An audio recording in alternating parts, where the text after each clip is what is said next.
આજના આ લેક્ચરની શરૂઆત કરીએ તો આજના આ લેક્ચરમાં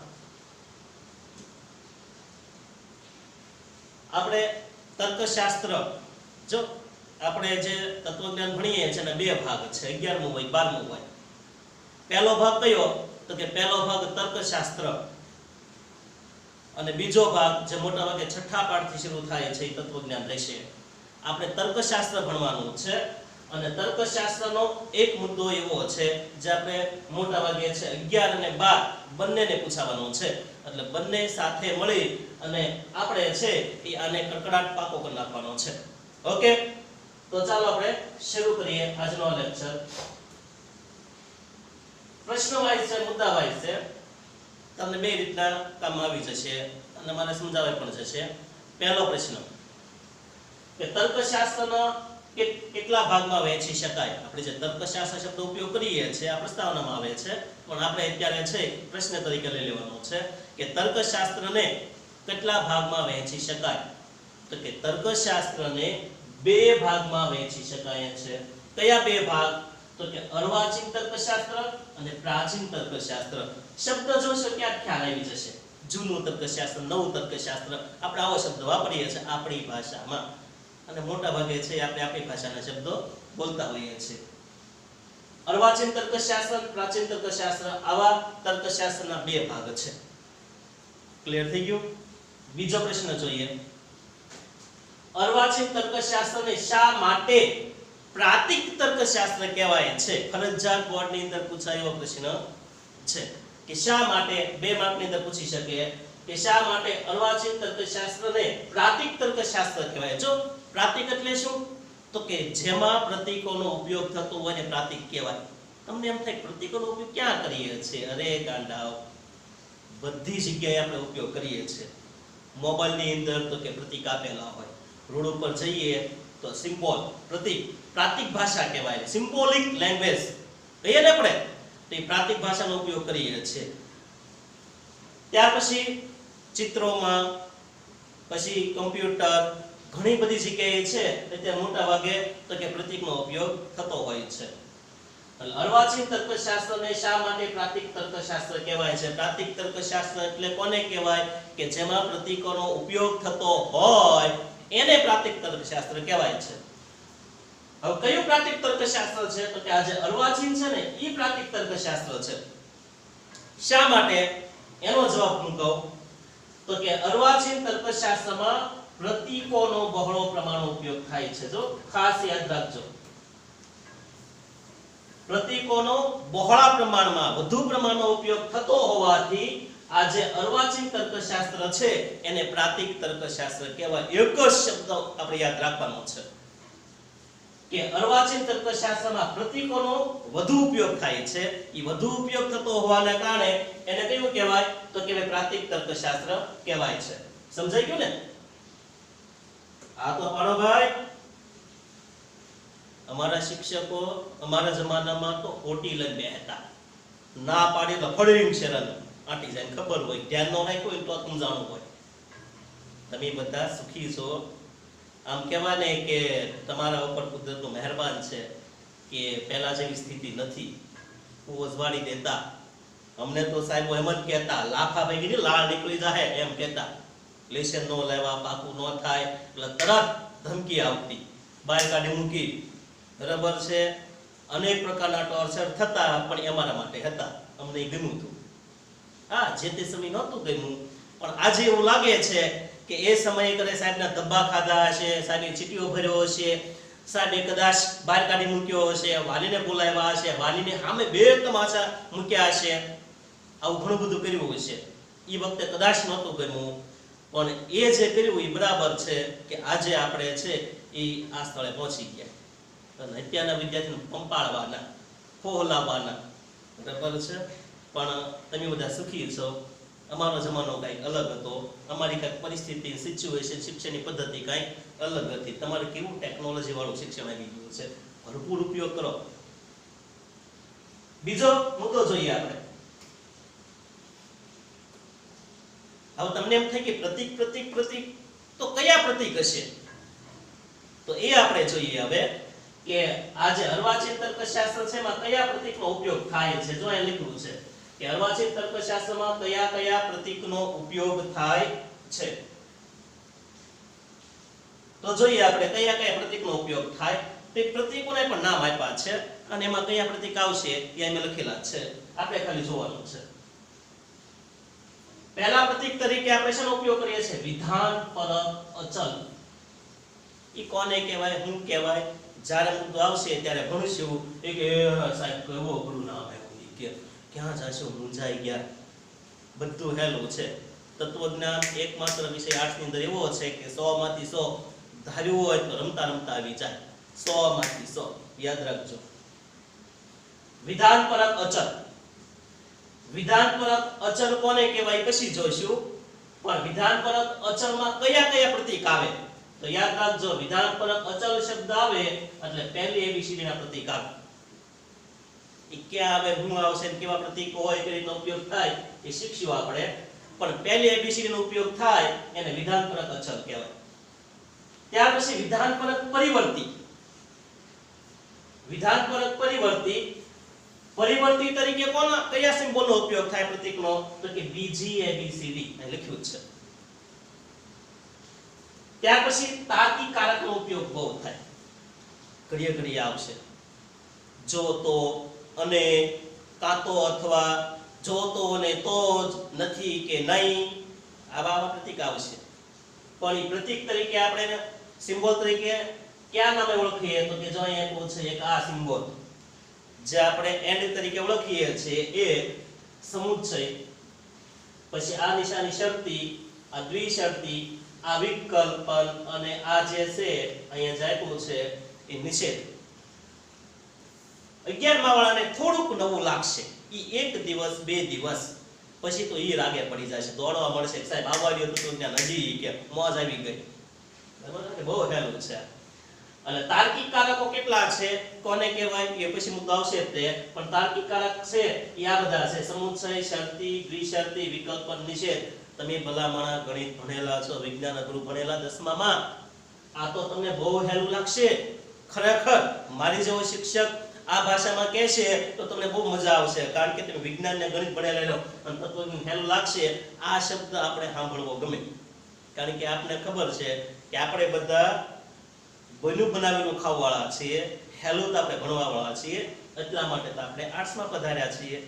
જો કે આર્ટ્સના તો ઘણા બધા બેનિફિટ છે. બરાબર, આર્ટ્સ ભલે બધા કહેતા હોય, ઘણા તો મોઢું બગાડીને કે આર્ટ્સ રાખ્યું, કહારું મોઢું કરીને કે એને 1 લાખ ચડાવી દેવાય. સરકારી નોકરીમાં જો આર્ટ્સ વાળા છે ભાઈ, કલાની અંદર જુઓ, બરાબર, એટલે આર્ટ્સ જેવું તેવું નથી ભાઈ. તમારા મનને ગૌરવ અપાવજો કે આર્ટ્સ રાખ્યું છે એ શ્રેષ્ઠ જ છે. તાર્કિક કારકો કેટલા છે તો કે 5: સમુચ્ચય, શરતી, દ્વિશરતી, વિકલ્પન ને નિષેધ.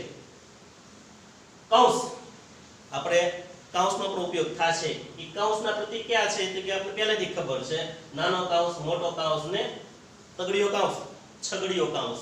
એટલે આવા 3 પ્રતીકનો ઉપયોગ થાય. તો આ બધા પ્રતીક છે. પહેલી એબીસીડી તો કે વિધાન પરક અચલ કહેવાય, બીજી એબીસીડી પરિવર્તી કહેવાય, પછી આ બધા તો કે તાર્કિક કારક કહેવાય, અને આ બધાને શું કહેશું આપણે? કૌંસ. તો આ બધાનો ઉપયોગ આપણે તત્વજ્ઞાનની અંદર થશે પ્રતીક તરીકે. આનો ઉપયોગ થાય છે એટલે પ્રાતિક તર્કશાસ્ત્ર કહેવાય, કારણ કે પ્રતીક તરીકે આ બધાનો ઉપયોગ થાય છે.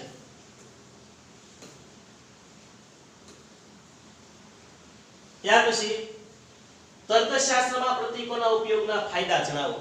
શા માટે આપણે પ્રતીકનો ઉપયોગ કરવો જોઈએ? તમને એમ થાય છે કે આ વારંવાર પ્રતીક બોલે છે અને કંઈક ઉપયોગ તો હોવો જોઈએ ને. અહીંયા સરસ મજાનું આપ્યું છે કે ભાષાની અસ્પષ્ટતા દૂર થાય. કઈ રીતના તમને કહો, સમજાવો, ઉતાવળ ન કરતા.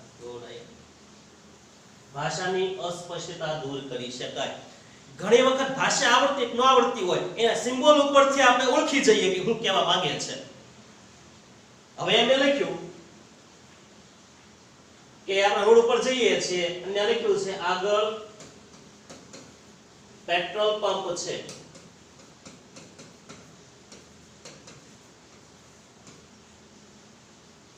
હવે આ કોણ વાંચી શકે? જેને ગુજરાતી વાંચતા આવડે એ, બરાબર ને. પણ જે બીજી ભાષાનો હોય, વિદેશી વ્યક્તિ હોય અથવા છે સાઉથમાંથી આવ્યો હોય કે પૂર્વના દેશમાંથી કે ઉત્તરના રાજ્યમાંથી કે પૂર્વના રાજ્યમાંથી આવ્યો હોય એ મોટાભાગે ગુજરાતી વાંચી ન શકે, એટલે એના માટે જે ગુજરાતીમાં બોર્ડ માર્યું છે એ કાંઈ કામનું નહીં.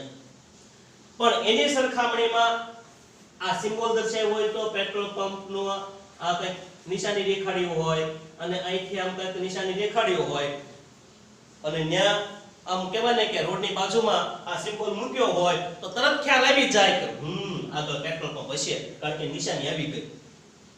બે સમસી આમ દોરી છે તો ખ્યાલ આવી છે આગળ જમવાનું છે, મેળ આવી જશે કે હાલો પેટ પૂજા કરી લઈએ. પણ આગળ જમવાનું છે એવું લખ્યું હોય ને તો ગુજરાતી સિવાય કોઈ વાંચી ન શકે, પણ સિમ્બોલ છે એ બધા સમજી શકશે. આગળ રેલનું ફાટક છે, અહીંયા પાર્કિંગ નહીં કરવાનું, આ બધા જે સિમ્બોલ છે આપણે આરટીઓ ની અંદર તો કેટલા બધા સિમ્બોલ આવે છે, તો ત્યાં સિમ્બોલિક ભાષાનો ઉપયોગ થાય છે. એટલું બધું લખાણ હોય તો લખાણ છે એ બહુ મોટું થઈ જાય અને અન્ય ભાષાવાળા સમજી શકતા નથી.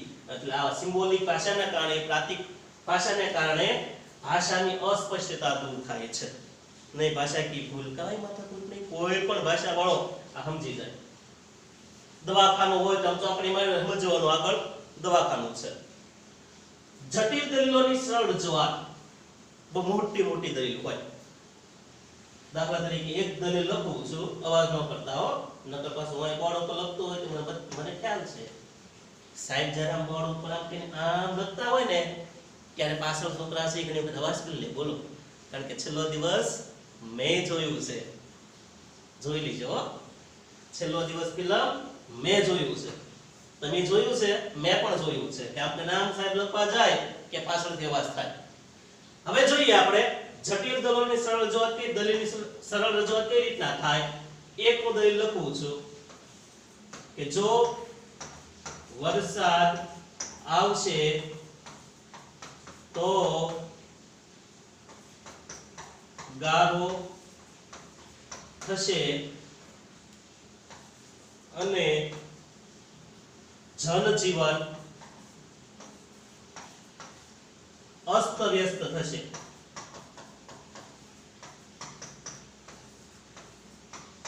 અવળી મોટી એક દલીલ છે કે જો વરસાદ આવશે તો ગારો થશે, જય કાંસનો ઉપયોગ થયો, અને જનજીવન અસ્તવ્યસ્ત થશે. હવે અવળી મોટી દલીલ કે આની કરતા લગભગ બમણી પણ દલીલ હોઈ શકે, ત્રણ ગણી પણ દલીલ હોઈ શકે. હવે અવળી મોટી દલીલ તમે બોલવા જાઓ તો કેટલા બધા શબ્દોનો ઉપયોગ થાય, કેટલું બધું લખવું પડે. એની કરતા જો તમે હું પ્રતીકમાં લખીશ ને તો માત્ર 25 ગ્રામ થોડાક હમાઈ જશે. જોજો, ધ્યાન રાખજો કે દાખલા તરીકે આ વિધાન છે વરસાદ આવશે, એને હું ધારું પી, યાદ રાખજો. જો અને તો એના માટે આપણે હું શીખવાડીશ આગળ આવશે તો એના માટે નિશાની શરતી. ગારો થશે એના માટે મેં ધાર્યું ક્યુ, આખું વિધાન કૌંસમાં છે, કૌંસમાં. અને માટે આપણે ખ્યાલ હોવો જોઈએ સમુચ્ચય, અને અસ્તવ્યસ્ત છે એના માટે મેં ધાર્યું એ. તો આ જે બાજુમાં દલીલ લખી એને ટૂંકમાં આ રીતના લખી શકાય. એટલે જો જટિલ દલીલ છે એની સરળ રજૂઆત અહીંયા થઈ ગઈ કે જો વરસાદ આવશે તો ગારો થશે અને જનજીવન અસ્તવ્યસ્ત થશે. આનો અર્થ એવો થાય, બરાબર. અને છેલ્લે બૌદ્ધિક શક્તિનો બચાવ થાય. એટલું બધું યાદ રાખવા જાતા આપણે કેટલી બધી છે બુદ્ધિ વપરાય, સંગ્રહ કરવો પડે. અને જો પ્રાતિક તરીકે યાદ રાખો તો ઓછી બુદ્ધિ કે મેમરી કે કહેવાય ને કે આપણે કેમ ફોન સ્ટાર્સ ફૂલ થઈ જાય એમ ઓછી આવડતથી, ઓછા કૌશલ્યથી અને આપણે છે એ સરળથી આ બધું યાદ રાખી શકીએ, બરાબર ને. એટલે બૌદ્ધિક શક્તિનો બચાવ થાય છે. વધારે પડતે આપણે બુદ્ધિનો ઉપયોગ કરવો ન પડે, ટૂંકમાં કહું તો. પછીનો પ્રશ્ન છે દલીલો શેની બનેલી હોય છે? ખાસ યાદ રાખજો, દલીલો વિધાનોની બનેલી હોય છે. સાદું વિધાન, સંયુક્ત વિધાન, વિધાનના પ્રકાર આવશે. દલીલ શેની બનેલી હોય? વિધાનની બનેલી હોય છે. વિધાન વિશેની માહિતી આપો. જો દલીલ વિધાનની બનેલી હોય તો વિધાન કોને કહેવાય? જો વાક્ય અલગ ને વિધાન અલગ તમારે ભણવામાં આવશે તે બેયને 11 12 બેયને વાક્ય અલગ આવશે, વિધાન અલગ આવશે. તો વિધાન વિશેની માહિતી આપો તો કે વિધાન વિશેની માહિતીમાં પહેલા વ્યાખ્યા આપણે જોઈએ. તો વ્યાખ્યા પ્રમાણે છે કશાક વિશે કશીક માહિતી આપતું કથન, કોઈકના વિશે કઈક માહિતી આપતું હોય એને વિધાન કહેવાય. હું તમને ઉદાહરણ આપું. ઉદાહરણ સિવાય આપણે બહુ આગળ આવવું નથી. ભલે થોડીક વાર લાગે પણ કામ આગળ થશે. બરાબર?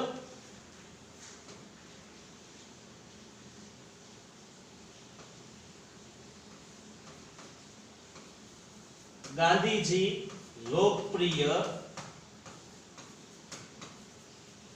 નેતા છે. ગાંધીજી લોકપ્રિય નેતા છે એવું લખ્યું છે. તો હવે જો એ વિધાન છે કે નહીં, તો કશાક એટલે કોઈક વિશે, એટલે કે ગાંધીજી કશાક થયા. એ ગાંધીજી કશીક માહિતી આપી છે, કશાક વિશે કશીક માહિતી આપી છે, એટલા માટે આ વિધાન છે. પણ હવે એક ઉદાહરણ લખવું, એ તમારા મન કહેવાનું છે વિધાન છે કે નહીં.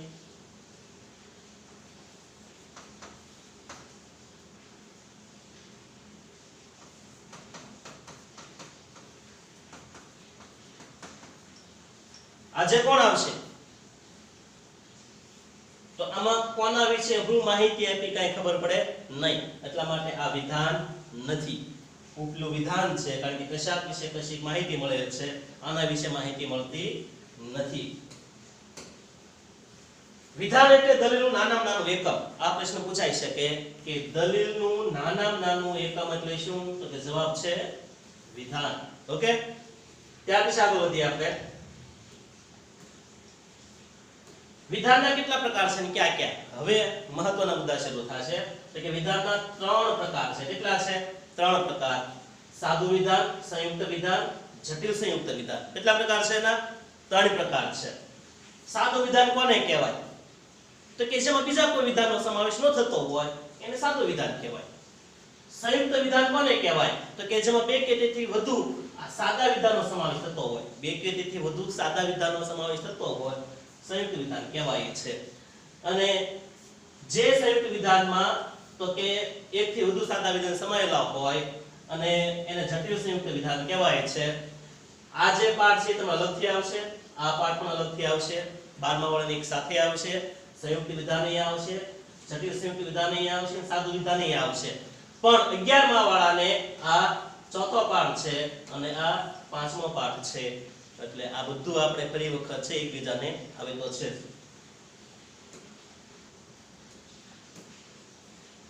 સાદું વિધાન કોને કહેવાય? વ્યાખ્યા આપી છે જે વિધાનમાં બીજા કોઈ વિધાન, બીજું એક વિધાન ન હોવું જોઈએ.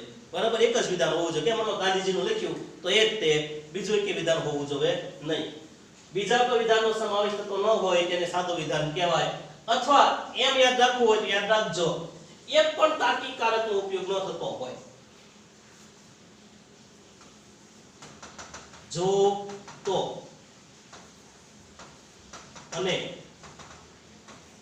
જો તો અને તો જ, કાં તો અથવા નહીં. આ 5 તાર્કિક કારક છે. શું કહેવાય? તાર્કિક કારક. સાદા વિધાનમાંથી સંયુક્ત વિધાન બનાવી નાખે એને તાર્કિક કારક કહેવાય. 5 તાર્કિક કારક છે. 5 માંથી એક કેનો ઉપયોગ ન થયો હોય તો સમજવાનું કયું વિધાન છે? સાદું વિધાન છે.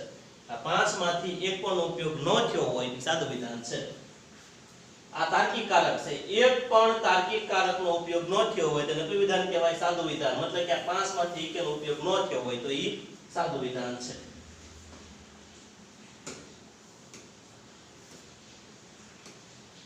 સંયુક્ત વિધાન એટલે શું?